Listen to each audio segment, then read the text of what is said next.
Ngayon, ituturo ko po sa inyo kung paano gumawa ng bisang gamot sa lamig or panuhot in Visayan term. Narito po ang mga sangkap na ating mga kailangan. Una, kumuha po tayo ng at least 2 feet na tuba-tuba branch.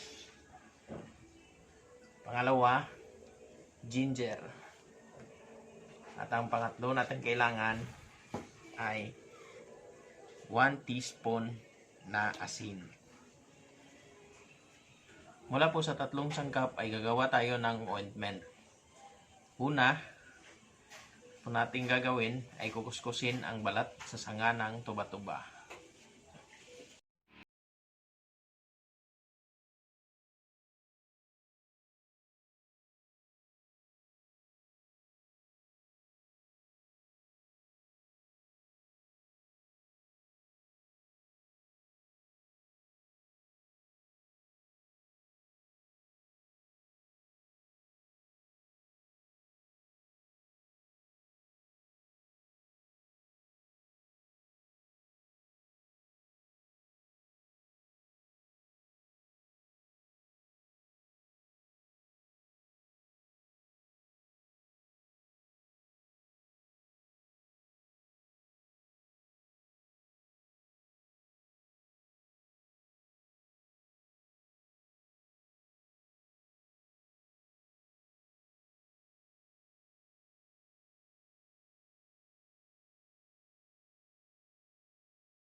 Pangatlo, haluin ang tatlong sangkap.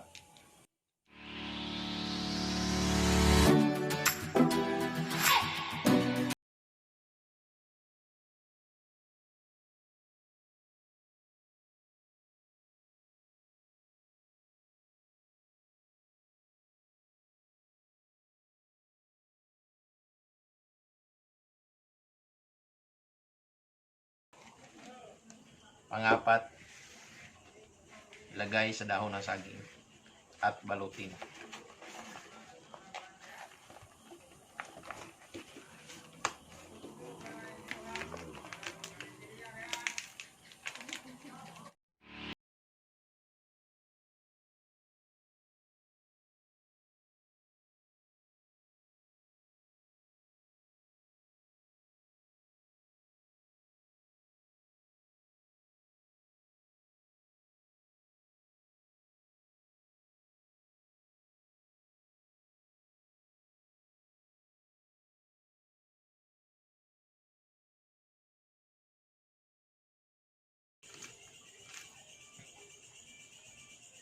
Pang-anim, kumuha ng tela.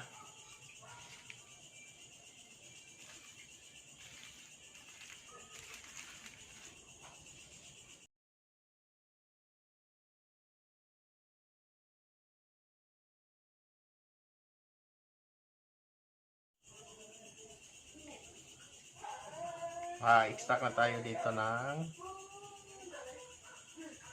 ointment. Pang-pito. Ilagay ito sa parte ng katawan na may lamig o panuot.